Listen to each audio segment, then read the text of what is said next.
Começa agora o Folha no Ar, primeira edição.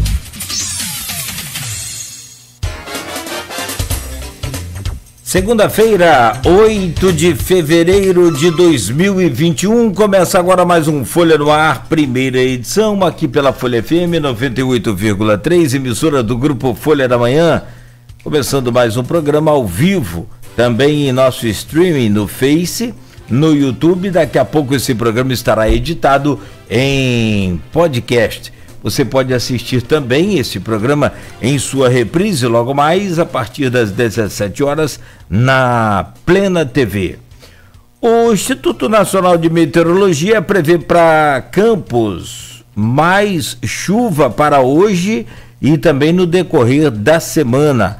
A probabilidade de chuva hoje é de 60% ao longo do período. A máxima é de 24 graus, a mínima não deve passar de 19 graus. Agora aqui no centro faz 21 graus neste momento. Com o jornalista Arnaldo Neto, devidamente aproveitado aí as suas férias, vamos voltar ao trabalho. Hoje receberemos o Sávio Saboia, secretário de Saúde do município de São João da Barra. O Sávio já está conosco em videoconferência e a gente vai inclusive inverter a ordem aqui do programa, dos blocos do programa, para que a gente possa aproveitar o máximo que o Sávio tem de tempo, já que a sua agenda hoje começa às 8 horas da manhã aí com a série de compromissos. Então a gente inverte essa primeira parte que é com manchetes, aquela coisa toda, para a última parte e vai direto aí a conversa com o Sávio Saboia, que vem para falar sobre a barreira sanitária da BR-356, as ações para coibir aglomerações no Carnaval Sanjoanense. Vale até título de filme isso aí, tipo Missão Impossível, né?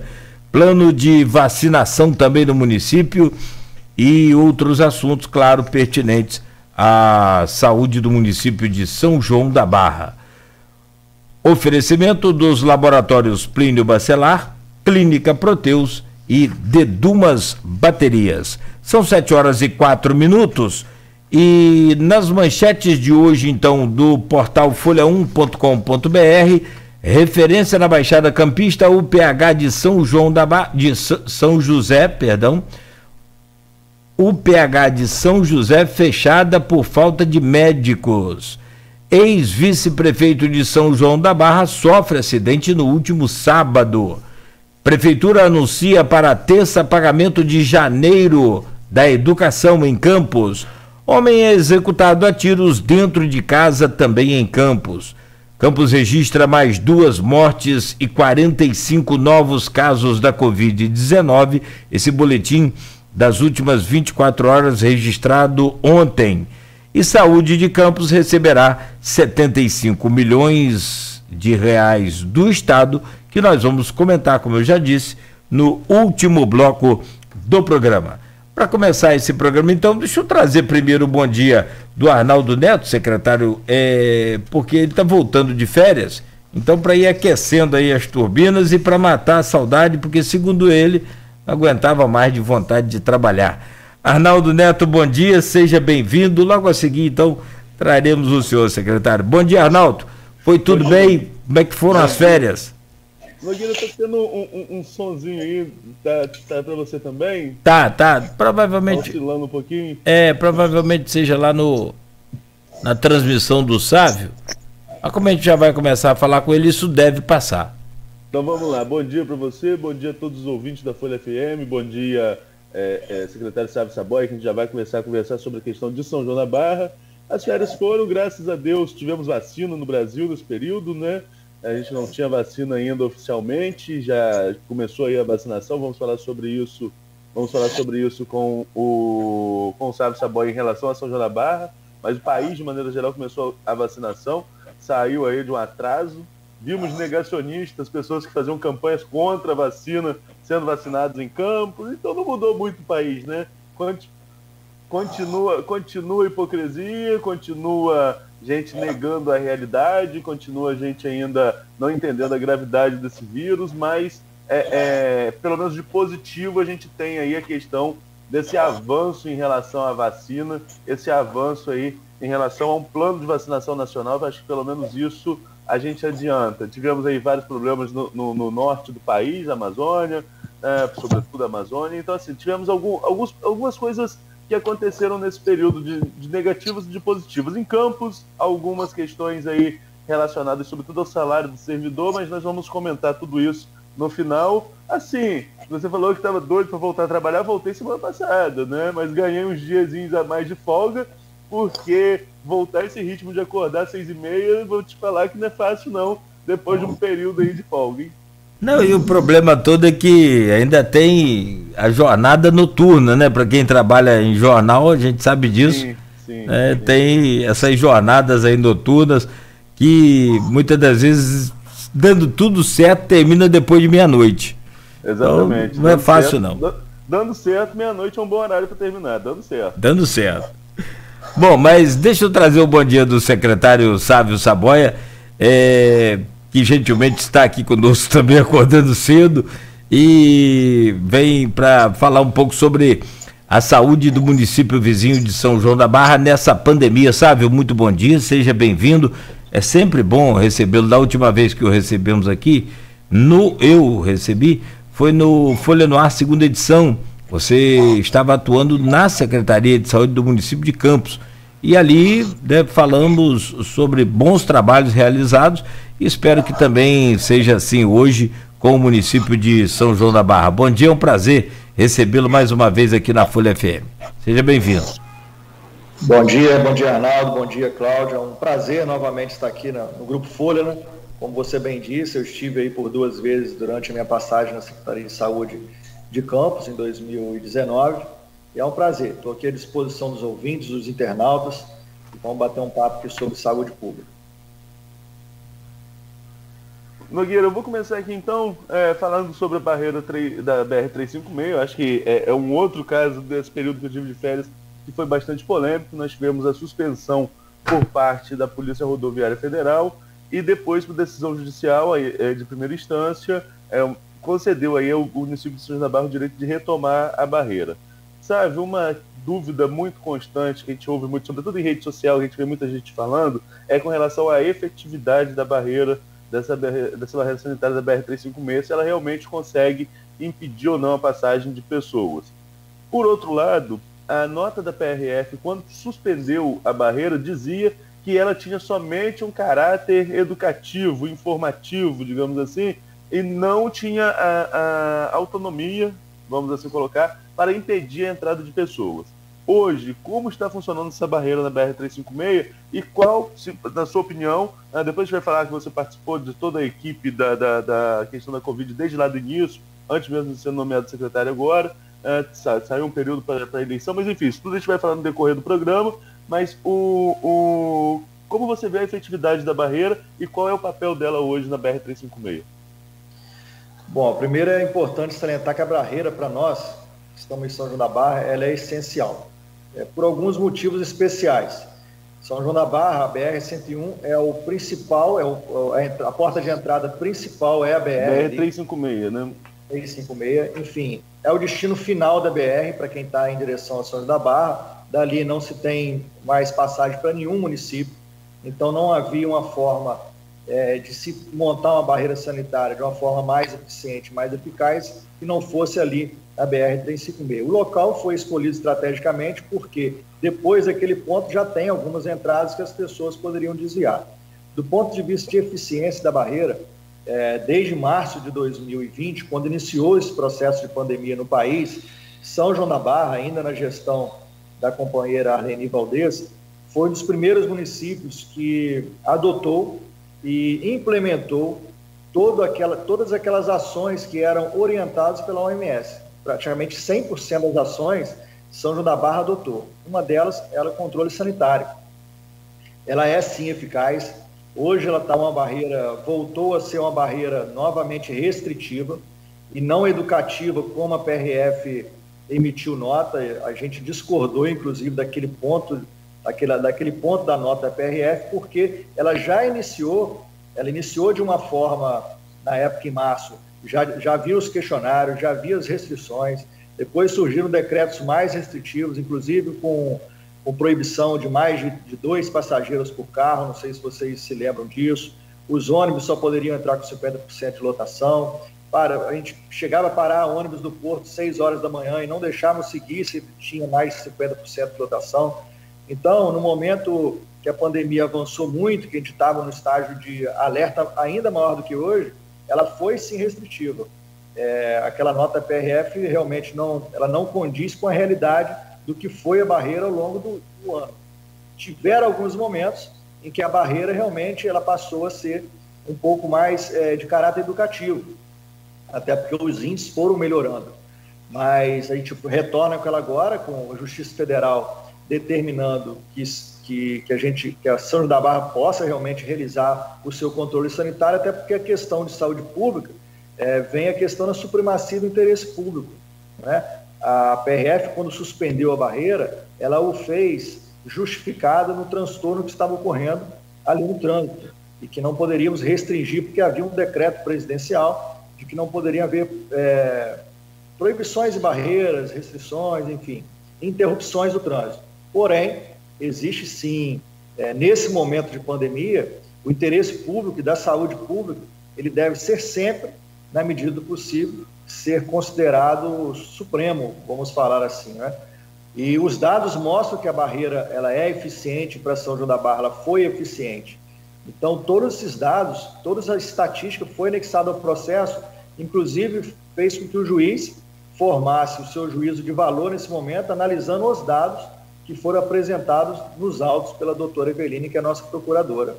Então, a gente calcula que realmente, se não tivéssemos feito esse tipo de controle, São João da Barra hoje estaria num momento muito difícil da pandemia, o que não reflete hoje com a realidade. A gente tem um momento de estabilidade. Qual hoje o centro de controle, qual o número de pacientes que tem sido acompanhado aí pela Secretaria nesse momento que esteja aí, sobretudo internados no município? Nós temos hoje, Arnaldo, uma média nos últimos 45 dias, uma média de 105 a 110 pacientes monitorados, e você bem sabe que a gente criamos um call center 24 horas, uma equipe móvel 24 horas para ir à casa do cidadão, e realmente a vigilância de São João da Barra, da Secretaria de Saúde, ela realmente pratica a vigilância e o monitoramento 7 dias por semana dos casos suspeitos. Hoje nós temos 4 pacientes em UTI, uma ordem aí de 20% de ocupação. Nós temos 5 pacientes em enfermaria clínica. 5 em enfermaria clínica e algum em UTI, não, né? 4 em UTI. Certo. Agora, tem uma dúvida com relação a esses números, né? Você falou que apresentaram dados que mostraram a eficiência. A Folha, desde o início, faz um apanhado regional, né, do Norte e Noroeste Fluminense, os 22 municípios, Norte e Noroeste Fluminense, a gente vem acompanhando a evolução de casos, de óbitos. E quando a gente olha a tabela, sabe, dos municípios menores, São João da Barra tem o maior número de óbitos. Se a gente comparar, por exemplo, com São Francisco, que é territorialmente e populacionalmente maior, apesar de ser emancipado de São João da Barra, esse número praticamente dobra. Como a gente explica isso? Por que em São João da Barra esse número é tão alto e nos municípios vizinhos isso não cresceu tanto? Tem alguma explicação? O município teve um momento em que os casos explodiram demais? Como que a gente justifica isso para o ouvinte de São João da Barra?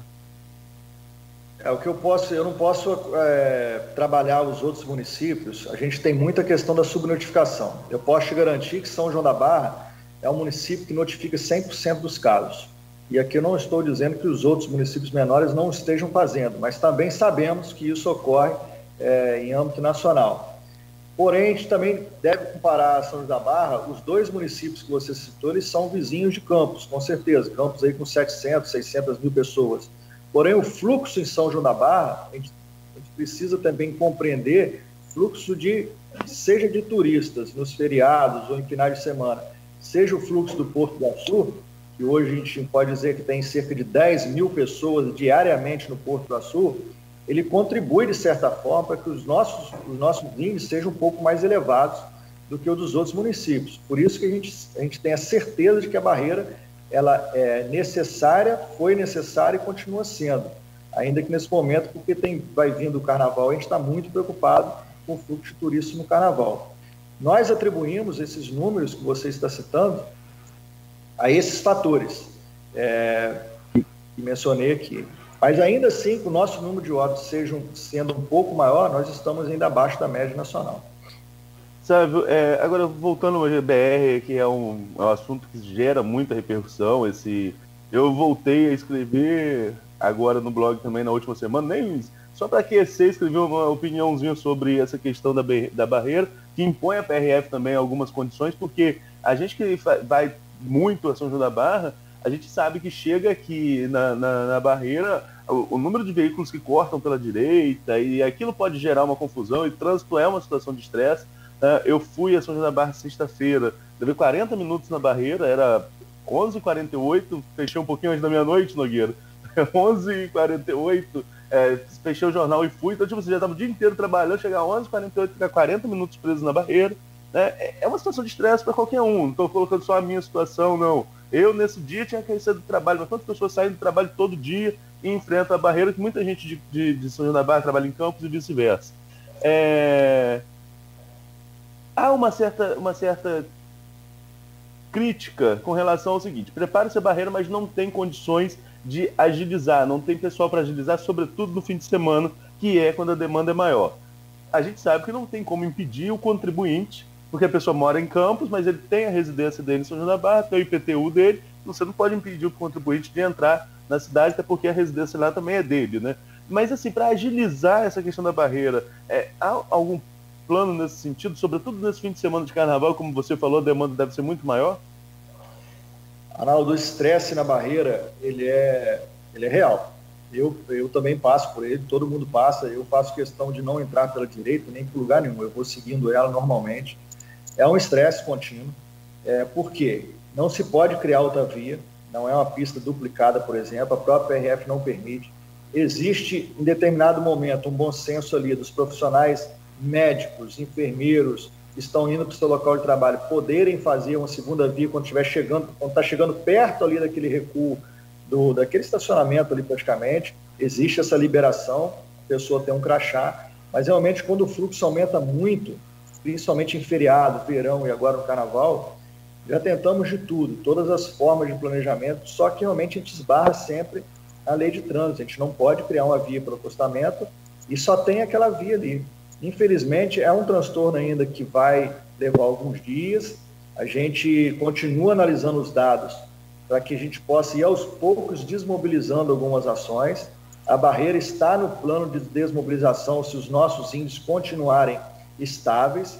É uma coisa que a gente tem, inclusive, já fizemos reunião com o Porto do Açu para que ele também possa desmobilizar o CEPOP. Enfim, é um transtorno que passa, mas é uma segurança e uma precaução permanente. A gente sabe de tudo isso, passamos também pelo mesmo, mas se Deus quiser, a gente está chegando no fim de algumas medidas restritivas que foram necessárias serem adotadas no passado.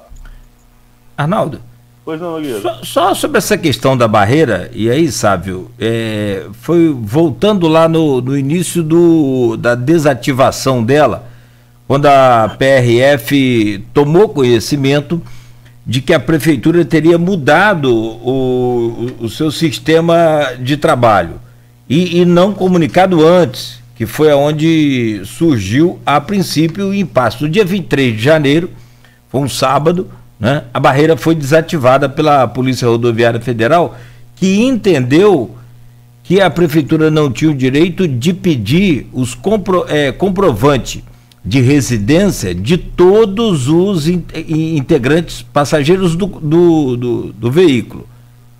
E aí só, no caso, antes era só o motorista e os integrantes eram, né, liberados, os passageiros. E a Polícia Rodoviária então entendeu que isso estava fora da lei e desativou a barreira. Como é que está hoje esse procedimento? A prefeitura voltou ao sistema anterior? Como é que era o sistema anterior e por que mudou assim para que a barreira então fosse suspensa? Na verdade, Cláudio, preciso só fazer uma retificação nessa informação. A Polícia Federal, quando suspendeu, ela não entrou no mérito do que nós poderíamos fazer com relação a medidas restritivas. Ela apenas fez um ofício de punho, um inspetor fez um ofício de punho, a caneta mesmo, na madrugada, suspendendo a barreira, porque havia um decreto presidencial de que não pode haver interrupção na BR. Ela só entrou no mérito da interrupção. Ela não entrou no mérito do que poderíamos exigir, de que forma íamos exigir. Ela só não aceitou naquele momento. Mas não, o trânsito foi... Mas não foi gerado por essa mudança, não, de não, exigência? Ela foi gerada... A Polícia Federal já havia oficiado ao município sobre as interrupções. Só que nós tínhamos um entendimento, e temos ainda, tanto é que vencemos na Justiça, de que o interesse público nesse momento ele é maior do que essas questões de interrupção de trânsito e o decreto presidencial. Então, na verdade, ela não entrou nesse mérito. Ela apenas determinou a suspensão, porque, ao olhar dela, nós não poderíamos interromper o trânsito. Poderíamos fazer as medidas sanitárias, poderíamos fazer o controle, porém, sem interrupção da BR-356. Ela não entrou nesse mérito do que deveríamos fazer ou não, como deveríamos fazer. As medidas de conferência de documento, elas já estavam previstas no decreto. Havia naquele momento uma flexibilização que não estava formalizada. Então, a gente, com bom senso também, para agilizar o fluxo, a gente, às vezes, fazia só do motorista, enfim. Porém, chegou no verão agora, o fluxo aumentou tanto de turistas que a gente também esperava um fluxo turístico, porém a gente não esperava que fosse tanto, até porque a pandemia ainda continua no alerta nacional. E a gente teve que realmente, numa terça-feira, numa quarta, voltar a exigir todo aquele checklist.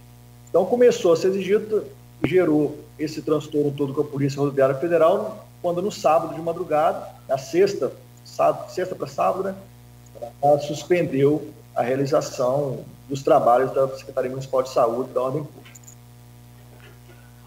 Sabe, a gente está com o decreto em vigor, não olhei o Diário Oficial de hoje para saber se teve alguma atualização, mas o decreto atual ele já pensa no carnaval, né? Já fala em questões de restrição, horário de funcionamento do comércio até às 23 horas, ainda com questão... Tem algumas perguntas aqui de ouvintes que eu já vou repassar a você, mas eu queria falar sobre o texto do decreto em si. Há alguma previsão de mudança ou é o decreto que estava em vigor até ontem, como falei, não vi o Diário Oficial de hoje ainda, era o texto que estava até ontem que vai vigorar para esse período de carnaval, e qual o seu planejamento para esse período, sobretudo o seu não, do gabinete de crise, não sei qual o nome que, aqui em Campos, gabinete de crise, não sei de vocês lá como que vocês chamam, mas assim, qual o planejamento para esse período de carnaval, sobretudo para coibir aglomerações em pontos específicos, que sempre foram de muitas reuniões, como do outro lado da Lagoa, Avenida da Liberdade em Gruçaí, Trevo em Atafona, e a Avenida do Samba em São João da Barra, além do Açu, é claro. Nós temos um decreto vigente até quinta-feira, justamente para a gente poder, amanhã é o dia da nossa reunião semanal, quando reunimos a Procuradoria, a Ordem Pública e Saúde, a equipe da epidemiologia. Nós vamos avaliar novamente os números, vamos avaliar como foi o final de semana agora com relação a aglomerações, porque houve uma pequena, as pessoas estão falando de flexibilização, houve uma pequena flexibilização, muito pequena com relação ao comércio, 1 hora a mais de funcionamento. Nós temos já as regras de carnaval definidas, como proibição de blocos, proibição de aglomerações, proibição de eventos de qualquer tipo que já eram previstos. Porém, a Secretaria de Ordem Pública, no comando do secretário Campim, ele tem coibido as festas clandestinas, principalmente, que também estão ocorrendo em São João da Barra. Isso é muito preocupante, festas com centenas de pessoas, divulgadas das mesmas formas como outras cidades têm feito, né? Tentando despistar, inclusive, a fiscalização. Quando eu disse anteontem numa rádio sobre tolerância zero, eu me referi especificamente sobre as festas clandestinas, é importante que isso seja frisado. A fiscalização, Arnaldo, vai continuar de uma forma intensa. A equipe da vigilância, ela fica 7 dias por semana, cerca de 12 horas por dia, em turnos diversos, na fiscalização. Haverá, sim, um controle diário sobre o carnaval. A gente está muito preocupado com as manifestações que podem ocorrer, no sentido de manifestações carnavalescas de grande vulto, né? A gente sabe que é muito difícil fazer com que o brasileiro fique em casa no carnaval. Seria uma utopia eu falar aqui que as pessoas vão ficar em casa. A gente precisa entender que algumas pessoas, ou centenas delas, ou milhares delas, vão querer sair de casa normalmente quando for no verão, ir para a praia, ir para a rua, para o restaurante. Acredito que muitas pessoas vão se fantasiar e vão acabar querendo ir para a rua fantasiado. A gente precisa entender o momento que estamos vivendo. A gente não está no momento ainda de calmaria. A gente não está no momento ainda de afrouxar as regras no que tange ao controle sanitário. A gente ainda vive um momento de alerta. A gente vê ontem, quem pôde ver o Fantástico, viu o estado que o Amazonas está, Roraima, já com novas cepas do vírus espalhando, com previsão de se espalhar pelo país novamente. Tomara que não ocorra. Tomara que a vacinação avance a ponto de impedir. Mas é muito preocupante, por isso que a gente está fazendo um planejamento. A Secretaria de Ordem Pública tem sido incansável na fiscalização, está se desdobrando com as equipes que tem, porque é a mesma equipe para fazer um trabalho dobrado. E no Carnaval ela vai ter 2 missões. Ela sempre teve uma missão no Carnaval de garantir a ordem, garantir a segurança, que já era muito difícil. Para quem passa Carnaval São João da Barra, quem já viu o Carnaval daqui, sabe como é trabalhoso garantir a segurança durante o Carnaval. A gente também sabe que vai ser um número de turistas diferente de outros anos, porque os outros anos tem bloco, tem escolas de samba que atrai milhares de turistas, milhares. A gente sabe que vai ser menos esse ano, bem menos, mas ainda assim preocupa, porque o movimento de verão ele foi além do esperado num cenário de pandemia. Sávio, antes de fazer a pergunta, só tem que o Maurício Batista, nosso comentarista número 1, né, que está aqui acompanhando a gente, e a Jacira Prestes estão falando sobre a questão da UPH São José, aqui em Campos, que estava fechada ontem. Nós noticiamos, notícia do nosso site, Nogueira leu aí a chamada, mas nós, por causa da agenda do Sávio, nós invertemos, vamos comentar os assuntos depois da entrevista, só para dar um retorno aí à Jacira e ao Maurício, que a gente já sabe do assunto, noticiamos o assunto no Folha 1 ontem, eu participei da apuração, inclusive, mandei a equipe ao local, e no final a gente comenta sobre isso, que também tem a ver com saúde, mas aqui de Campos. Agora, para você, Salve, eu vou trazer alguns comentários aqui. Danice Barcelos, dona Danice lá de São João da Barra, ela coloca: gostaria de saber do secretário quais as ações no sentido de coibir as aglomerações absurdas que são formadas, principalmente nos fins de semana, na Avenida Liberdade, nas imediações do Gruçaí Praia Clube, inclusive com interrupção do trânsito de veículos e também no entorno do polo gastronômico. Aí ela complementa: é um absurdo para os moradores fixos passarem por constrangimento de ter que dar uma volta pela beira-mar para sair fora dessa interrupção que, segundo um guarda, desviava o trânsito e estava cumprindo ordens. Há essa questão da própria Guarda Municipal coibir o trânsito naquele local e isso facilitaria a aglomeração. É claro que isso eu teria que perguntar ao Campinho ou ao comandante da Guarda, mas como eu falei, vocês estão trabalhando de forma integrada, eu queria saber de vocês se tem conhecimento com relação a isso. Houve sim, no momento que foi necessário, no final de semana passado, existia realmente um número grande ali de pessoas se aglomerando e se comportando de uma forma inadequada num cenário de pandemia. A Guarda Municipal, no momento, fez a interrupção parcial da via para dispersar aquela aglomeração. Acabou grande parte da aglomeração indo para a beira-mar. A Guarda teve que ir lá na beira-mar para dispersar um evento clandestino que estava ocorrendo ali na beira-mar com centenas de pessoas. Semana também retrasada teve uma interdição de um evento praticamente com 500 pessoas, evento clandestino. Enfim, é um trabalho que é muito difícil de ser realizado, Arnaldo. Assim, a gente entende o estresse, o incômodo do morador nesse momento, a gente pede um pouco de paciência, um pouco de compreensão. Às vezes a pessoa tem que dar uma volta na beira-mar para ir para a sua residência, porque naquele momento teve que fazer aquela ação mais enérgica para dispersar um pouco aquela aglomeração e fazer cumprir as medidas de segurança. É o que eu falei, o transtorno, para o morador principalmente, ele vai ocorrer nesse momento, principalmente nesse momento de grande fluxo de turistas na cidade. Porém, a gente sabe que esse transtorno, ele é principalmente realizado para a segurança do próprio cidadão sanjonense.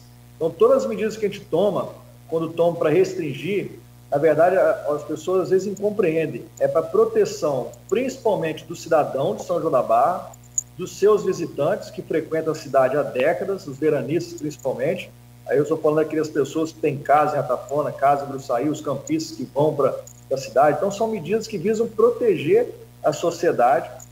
E quanto mais aglomeração, mais suscetível fica a sociedade na transmissão do vírus. Então, algumas horas que a gente consegue dispersar aquela aglomeração já nos ajuda a que o vírus não prolifere.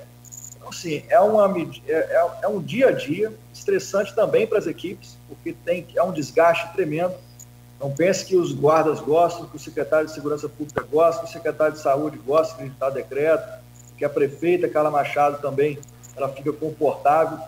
Mas quando a gente vem esse tipo de desgaste continuado, coloca na balança, o que é melhor, o desgaste nesse momento ou proteger a população? É proteger a população sempre.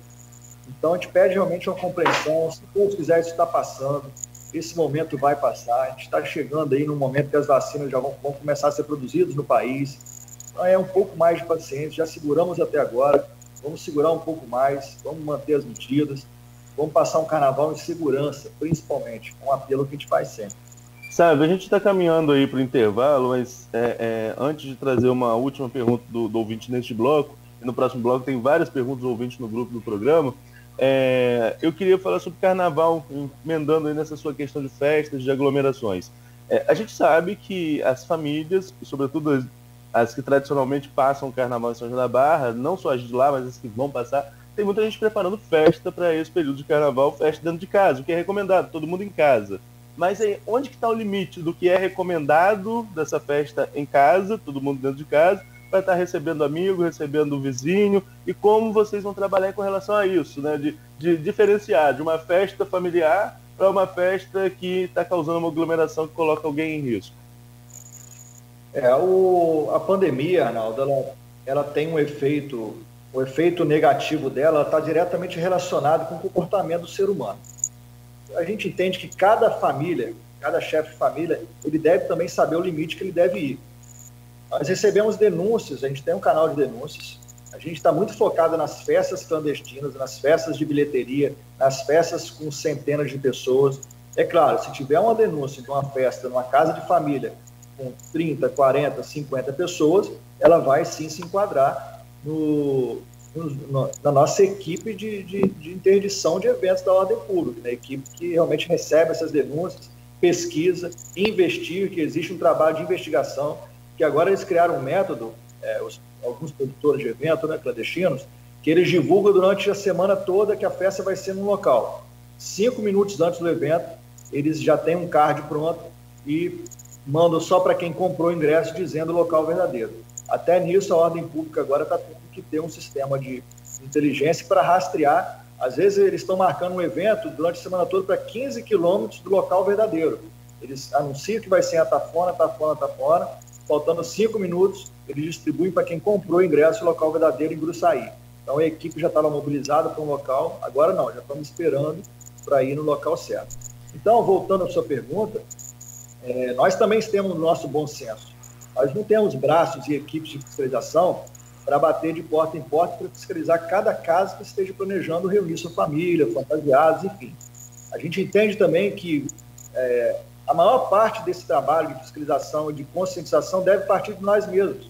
Eu, como chefe de família, na minha casa que eu tenho ali, que eu alugo, que eu moro em São João da Barra, eu sei que eu não vou fazer uma festa para minha família de carnaval.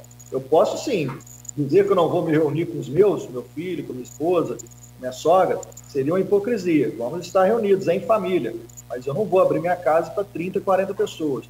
Então, esse trabalho vai ter muito mais eficiência com a consciência de cada um, porque nós não temos braços para fiscalizar todas as casas, todas as famílias que queiram, porventura, fazer festas com grandes aglomerações. Mas vamos coibir todo e qualquer tipo de denúncia que chegar até nós nesse sentido. Já está definido se segunda-feira vai ser dia útil ou ponto facultativo em São João da Barra? Vai ser ponto facultativo, feriado normal. Bom, foi assim que nos foi passado na última reunião. Só se vai ter alguma mudança nessa semana. E falando no decreto, eu não terminei a resposta. O decreto é até quinta-feira, nós vamos amanhã ter uma reunião pré-carnaval para decidirmos se terão outras medidas restritivas no Carnaval. E aí não estamos afastando nenhum tipo de medida que a gente possa reduzir o número de pessoas nas ruas e nas praias. Não vamos proibir a pessoa de ir à praia, mas podemos sim criar meios ali de desestimular talvez a pessoa de fazer o seu lazer na praia, fazer o seu lazer em outros locais como a Lagoa, que preocupa muito, é um local sempre muito visado. Enfim, estamos estudando algumas medidas, se necessário for implementar. Sempre preocupa o comércio. Há possibilidade de restrição total, de fechamento de comércio, tipo um lockdown? Não. Afastado isso. Ok. Nogueira, vamos ao primeiro intervalo? Vamos sim. Só aproveitar aqui o secretário, e eu fico aqui, né, imaginando a cabeça dessas pessoas que tentam driblar a vigilância, driblar o sistema, né, que a prefeitura monta, e não é uma particularidade de São João da Barra, impressionantemente no Brasil inteiro, por vários pontos aí, e enfim, tanto área nobre como mais humilde, simples, não tem distinção. Eu não consigo entender, e acho que eles também não devem estar preocupados com isso, se eles conseguem driblar o vírus e, consequentemente, a morte. Porque a letalidade, apesar de ser baixa, do vírus não tão alta em comparação a outros vírus aí que são muito mais letais, o que mata realmente muito mais, faz a letalidade dele ser maior, é o travamento no sistema, né? Então, quando o sistema trava, quando o sistema superlota, aí não tem mais jeito. A minha pergunta, secretário, é justamente qual o canal que pode se fazer a denúncia. Houve uma moradora de São João da Barra que reclamou, até no particular com a gente, sobre a aglomeração, logo depois que teve esse problema lá na Avenida Liberdade, eles estavam nas ruas paralelas. O pessoal acabou indo para as ruas paralelas ali à Rua do Clube e naturalmente aglomerando e com volume de som muito alto, essa coisa toda, e ela ligou para a Polícia Militar e não teve o suporte da polícia, parece que indicou para algum outro telefone, que eu gostaria que você esclarecesse esse ponto para a gente, se tem algum plantão, se tem alguma equipe de plantão para atender essas demandas aí desses moradores, desses turistas também, que apesar de turista, né, está cumprindo a regra. O telefone, a linha de contato para denúncias tem sido sempre ou a vigilância ou a ordem pública, em especial nesses momentos de aglomeração, que necessita de interrupção ou dispersão, é a ordem pública, a Secretaria de Ordem Pública, que tem o serviço 24 horas de monitoramento, inclusive com câmeras. Então, mas Cláudio, assim, como eu disse anteriormente, é uma situação que ela é muito mais dependente do comportamento humano, do comportamento da sociedade, do que de truculência por parte da ordem pública. Não esperem de nós a truculência, chegar num ponto de ter que sermos truculentos com a sociedade para dispersar uma aglomeração. Será que vai ser necessário? Acho que não. Eu entendo que nesse momento toda a sociedade precisa entender, a juventude principalmente, né? Nós já fomos jovens, sabemos como é um movimento de verão, como é bom ficar ali naquele muro do clube, ali na Avenida Liberdade, mas existe também uma necessidade de nós nos preocuparmos com nossa mãe, nosso pai, nossos avós, enfim. Se o comportamento da sociedade nos ajudar nesse carnaval, nós vamos passar por isso de uma forma muito mais tranquila. Quem sabe sem necessidade de interromper vias, sem necessidade de qualquer outro tipo de ação para dispersar a aglomeração. A gente queria chegar nesse momento, não vermos festas clandestinas, não vermos esse movimento de organização de eventos para 500 pessoas de forma clandestina. Enfim, é muito de responsabilidade de cada um. Por isso que a gente vem fazendo esse apelo, que as pessoas tenham um pouco mais de paciência, um pouco mais de tolerância, porque a gente caminha realmente para um momento mais ameno na pandemia, se Deus quiser. Então está passando, já seguramos até agora, vai fazer um ano em março que tudo começou, falta um mês para se fazer um ano. Então, assim, é um momento que a gente precisa ainda manter as regras. Perfeito. Bom, são 7h40. Sim, Arnaldo, antes do comentário, só para complementar o que o Saboia falava aí, tem um comentário aqui do professor Rômulo Pontes, lá de São João da Barra. E que ele coloca: São João da Barra seguiu os fundamentos sanitários de acordo com a OMS. Entretanto, vivemos num período de egoísmo, de falta de consciência coletiva e até mesmo a omissão da empatia com entes queridos, pessoas com mais idade. Eu acho que é isso, né? Eu também concordo aí com o professor. E depois, o secretário, se não nesse bloco, no próximo, pode ser, até o fim do programa, você passa os contatos para a gente, por favor, para que a gente divulgue aqui o da vigilância e o da ordem pública, para que as pessoas tomem nota aí e numa eventual necessidade possam ligar. Por favor, são 7h42, estamos ao vivo com o Folha no Ar, primeira edição, hoje recebendo o secretário de Saúde do município de São João da Barra, Sávio Saboia, que volta em instantes conosco no oferecimento dos laboratórios Plínio Bacelar, Clínica Proteus e Dedumas Baterias. Problemas difíceis,